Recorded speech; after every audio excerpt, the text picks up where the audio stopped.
Hello everybody, this is Jack from Jack's Photography here with you with another video. I had a great response to my last video where I was editing a landscape or a cityscape picture.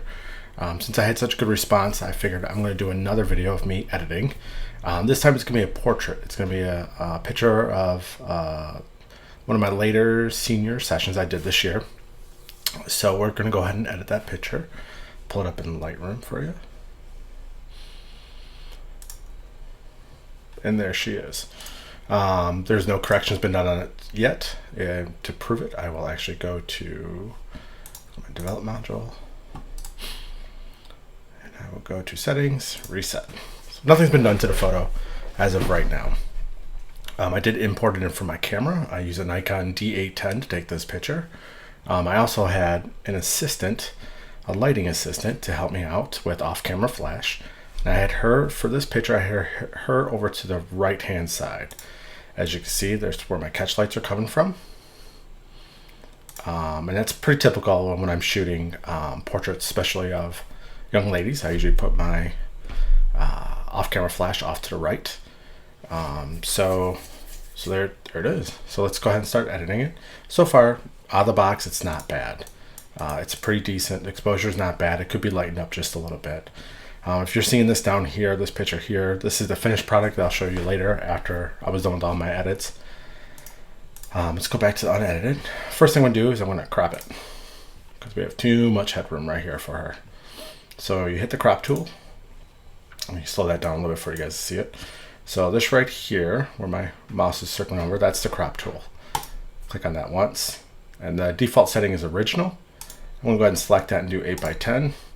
Because that's the common ratio people will get photographs done in 8x10, 5x7, and larger. So I try to keep it within that aspect ratio, so that way when they go ahead and we make prints for them, that there's not gonna be any cropping that needs to be done or anything like that.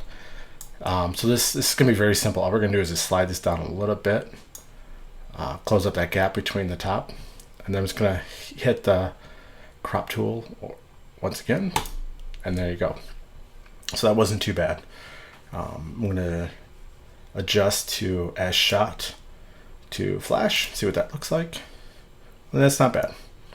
And then what I always do is I will scroll down to all the way towards the bottom under lens correction. I will enable my profile correction, get rid of any kind of chromatic aberration, even though I generally don't get that. But if you notice when I did enable profile correction, how it lightened it up a little bit, and it took some of that bow out of it. The enable profile correction is specifically for your camera lens that you're using. This particular shot, I shot it with my 7200 Nikon 2.8 lens. And right here, if you look at right here, I'm at 200, the full 200 millimeters, shooting at 2.8, 1/640 of a second. It was an overcast day, which was a photographer's dream, right? Not a harsh sun. We had clouds everywhere, which is a big softbox in the sky, which was fantastic. And I really wanted to do a lot of compression of the background because back here is just water coming down. It's kind of like a little dam over there in the park that we're at. I didn't want the water to be visible, but I wanted this to be a cool background. So to do that, I shot at a full 200, so it gives me a lot of good separation of the background, a lot of compression of the background. And I did ISO 400. I could have lowered this up a little bit, but 400 is fine, especially in today's cameras. The grain level is so low that doesn't really even matter. Being at 400, that is. Okay, so after I do that, then I can slide down here. This is for camera calibration, how it sees the colors. Right now it's on Adobe Standard, which isn't bad. I prefer camera portrait. If you look at here, once I did that, you have a little bit more even skin tones. It looks more natural to the skin tones. So let's go back to standard. Excuse me, Adobe Standard. Go back there. Again, not bad. Flip back over to camera portrait. For me, that looks much nicer. Skin tones are much nicer. So that's usually what I like to do. And then I'll go back up and I'll do my normal sharpening trick. Zoom in on her face. Hit the Alt key with your hit the Alt or Option key on your keyboard, hold it down, it goes to grayscale. And then if I push it way too far, you see how you're getting a lot of little pixelation on her skin. You don't want that. That's way too much. And it's also at 150. So we're going to scroll that back.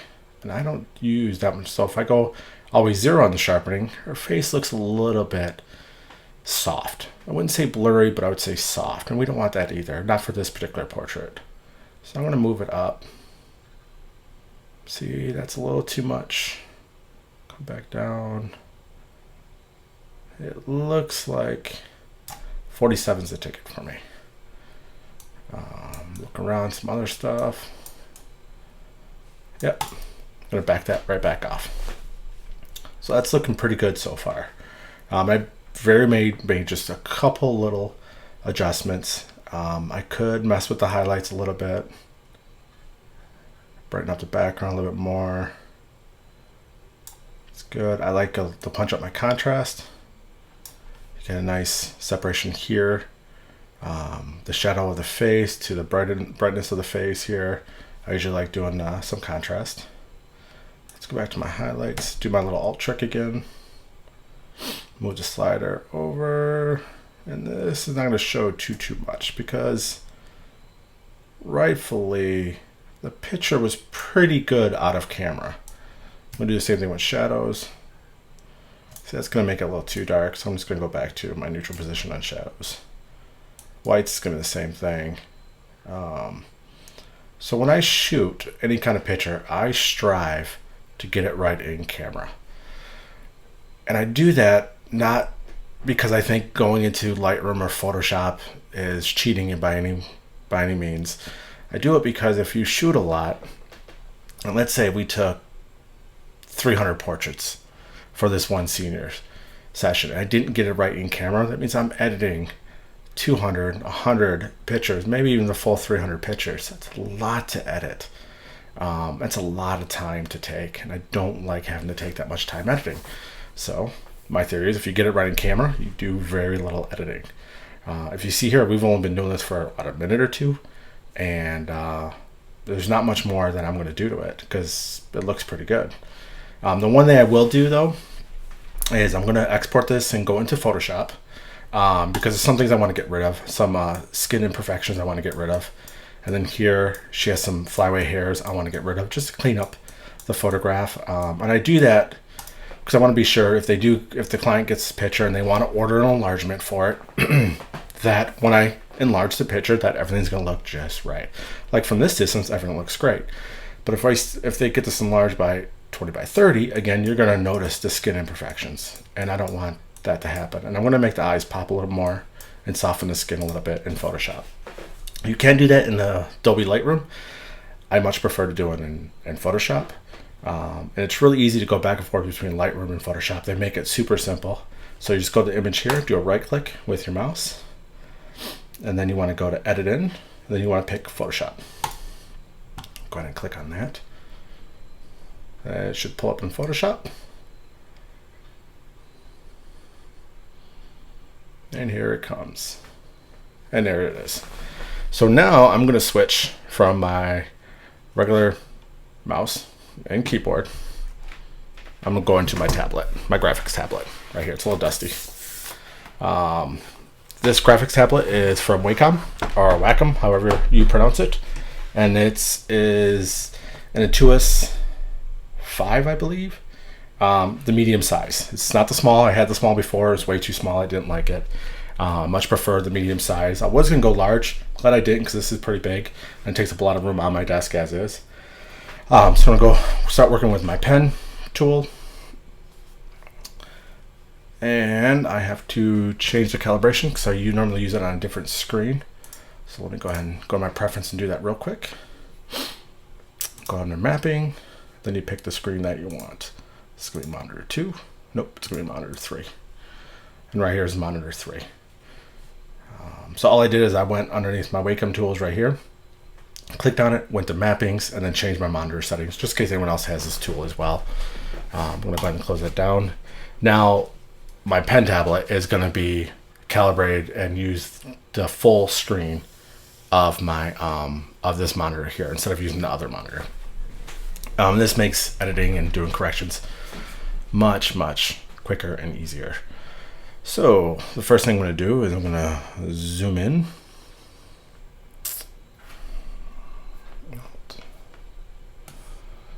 And then I'm going to take care of some of the skin imperfections. So I zoom in pretty close when I do this, just to make sure I get everything. And then one of my favorite tools here is the spot healing brush.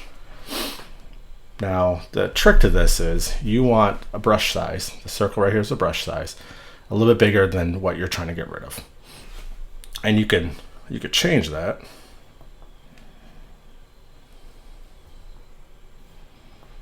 Hang on, my software is getting all weird on me all of a sudden.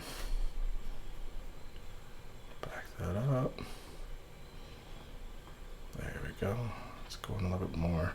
This is a pretty good brush size to use, so I'm going to keep it here. I want to go ahead and just do a little circle, and you're just touching on it, and it's getting rid of that little imperfection or blemish.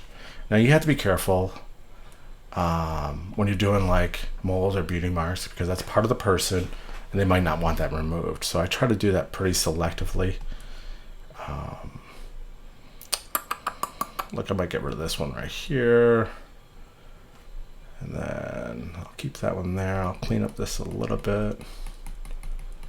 And I'm just really drawing like little X's to do it. See, here I went a little too far, but that's why they have history. If I go to the history and just go back a couple.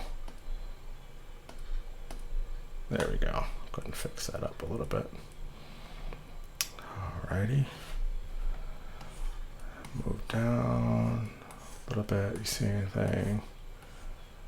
Top here looks pretty good. I'm just gonna go and do some general. So right here you have the hair, which is a little bit trickier, and I'm gonna want a little bit smaller of a brush. So I'm gonna go up to my brush size, make that a little bit smaller. You don't want a hard brush here, you want a soft brush. So I'm gonna reduce my hardness down, and you're gonna go, I'm just gonna zoom in a little bit more. And all you're going to do is you're just going to trace the line. Now these are pressure sensitive. So the harder I push, the thicker the line. The lighter I tap with it, the smaller the line. Now this is going to be on the brow, so you got to be really careful here. Otherwise it's going to look unnatural, and we don't want that. There we go. See how it looks a little bit not right there, so I'm just going to go over it a couple more times. Alright, so it's looking not too bad. The tricky is when we go right into the eye, and I'm going to want to use a smaller brush for that. So let's go ahead and reduce that brush size.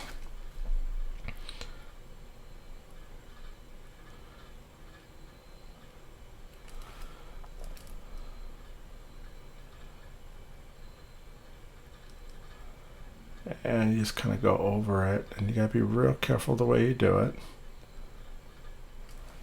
And when I pick up my mouse or my pen and go back down, it's gonna sample from a different area. So if I were to go to a straight line here, it might pick up some inaccurate colors, and you don't want that. Like I said, you want this to look as natural as possible, not like you just put it in Photoshop and you fixed it. It's a little rough, and I could spend a little more time on it, but for this tutorial purposes, I won't. So I feel like it looks pretty good. I'm going to zoom in a little bit more on the picture. And it looks pretty good. You can't really tell I messed with it too much. Now we're going to go over to the hair. Hairs can be really tricky.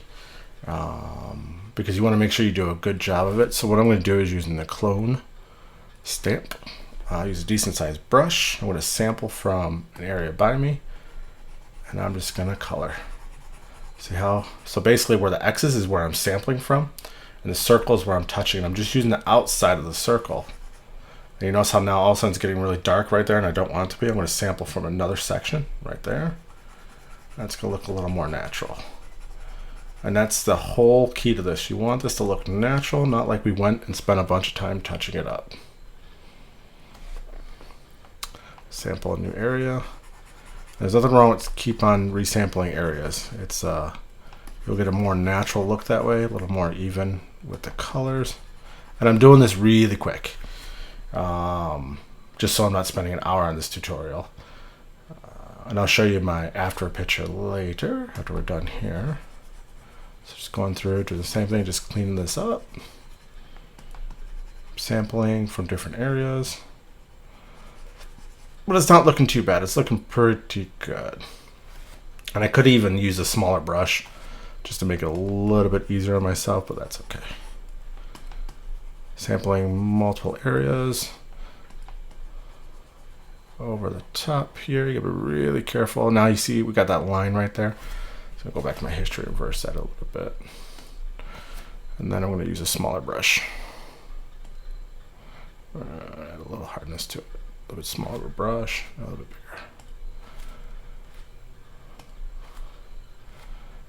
A little bit more, I think that looks back right. Sample again. And there it goes. A little bit better of a job because I went with a smaller brush.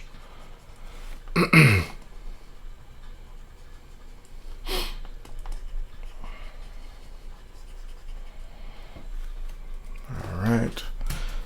If you do Command 0 on your keyboard, it goes back to a full screen like this.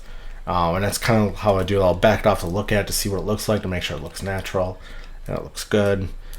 So I'm looking at it, everything looks pretty good there. So now I'm going to go ahead and add my softening the skin action.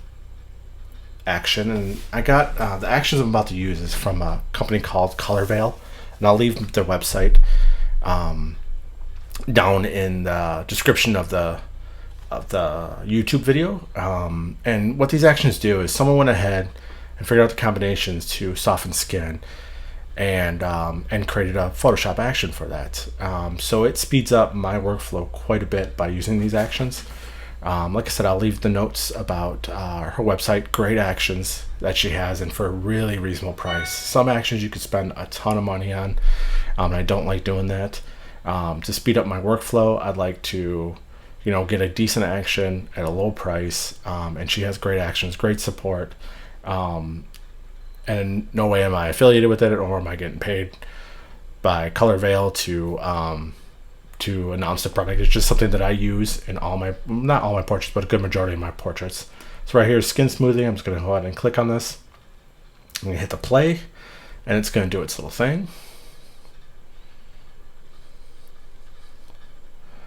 And it is applying the action right now. So it's doing a surface blur, and I'll bring the box one over on a different monitor. I'll bring that over here, and that's what it's doing. It's a little surface blur. This is going to take a a few seconds to go through, and I'll speed up.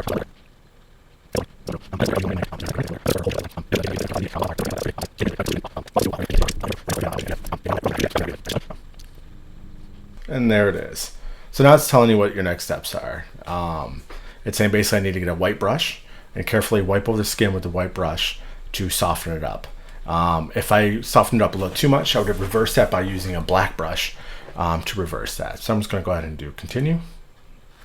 And it's ready to go. I'm going to go down here in my layers, and I'm going to click on the layer mask right here for perfect smoothness. Click right in there. Make sure I use a white brush, which is right here, and switch to my paintbrush tool. Now for this, I'm going to zoom into her face quite a bit so I know what I'm doing and I see what I'm doing. Let's back it off a little bit. Here we go. And I usually like to use a big brush for this. And right now the opacity is set at 47%. And I'll show you what it looks like when it does too much. So you see how it's a little blurred there? So I usually like to go a little bit underneath the eyes. Right there, right around here, right around dimple areas. And it doesn't get rid of it by any means, it just softens it up a little bit. And then I'll usually cover the neck a little bit, right in here, right down here.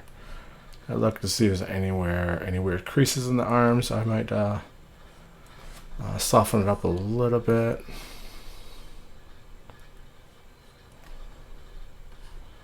And then everything looks pretty good there. So if I were to do this too much, I'm going to change this to 100% and you'll see it go crazy right there.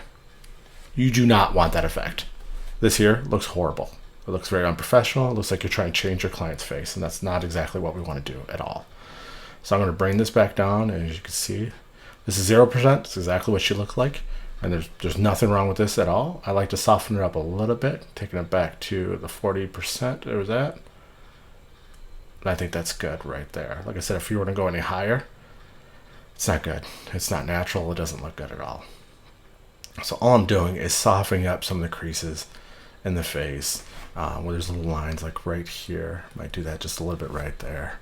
Again, you don't want to go too crazy with it at all. So once you do that, you want to flatten your image. I'm just going to scroll down here and flatten layers. It's going to go through, flatten my layers, and then I'm going to mess with the eyes a little bit. I usually like to go for sparkly eyes. Click on that. Click on the action. And it's going to tell you you're going to need the white brush again. And then it's going to tell you to do that for the... So there's two parts we're doing here. We're going to do the whites of the eyes. We're going to make them a little bit whiter. And then we're going to brighten up and bring out the irises of the eyes. So I like sparkly eyes. Click on that. Click on the layer mask. Make sure I'm on white. And then I'm going to zoom in a lot on the eyes. And then I'm going to go ahead and change my brush size because this is obviously way too big. A little bit smaller. A little bit smaller. That's better. We want to have a little bit of soft brush on this. Turn that off, white brush on. We're right on the layer mask there, and I'm just going to color through it like that. Now that right there is way too severe. Like that. This is set at 100%. We're going to knock that right down because again, you don't want that. Let me bring the image all the way back.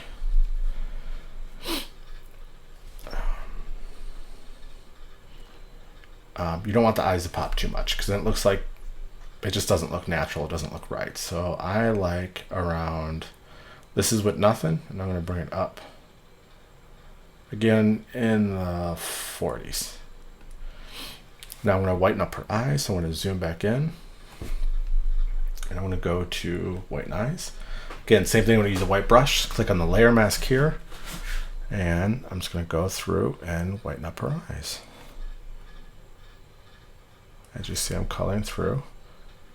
Now this is going to be too much again, so I'm going to reduce the strength of this so it doesn't look all fake and alien looking, because we don't want that.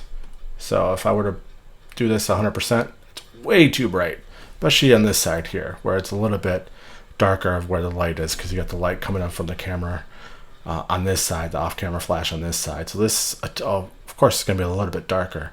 And you don't want it that white. It just doesn't look right. It doesn't look natural. So I'm going to bring this right back down. It's about 30%, 33%. Let's kick it up to 40. All right, so let's back off of the picture. Control 0. All right, so if I did white eyes, if I did 100% again, that looks way too white. That does not look natural. So I'm going to bring that back down to 40%. And then same thing with sparkly eyes over here. If I was here and I did that to 100%, it doesn't look right. It doesn't look natural. So I'm going to take it back down to, I think I had it at 35%. There you go. That looks better. I'm going to flatten my layers. Flatten my layers. And then that looks pretty good. Then I'm just going to go up here, go to File. Now here is the, oh, I didn't flatten my layers again. Oh, I got a question over here. Grab my mouse.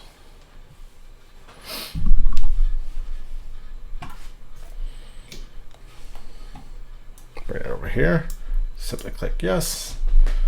Yes, it's gonna go ahead and flatten my image. So now I'm done with my tablet, so I'm gonna switch back to my keyboard and mouse. All right, so here's the beauty part about going from Lightroom to Photoshop. All I have to do is hit File, Save, and it's going to put this image as a TIFF right back into Lightroom for me. So it doesn't mess with my workflow, doesn't mess with my organization of the pictures. So it's done. I'm going to close the image, minimize Photoshop, and there it is right here as the edited TIFF.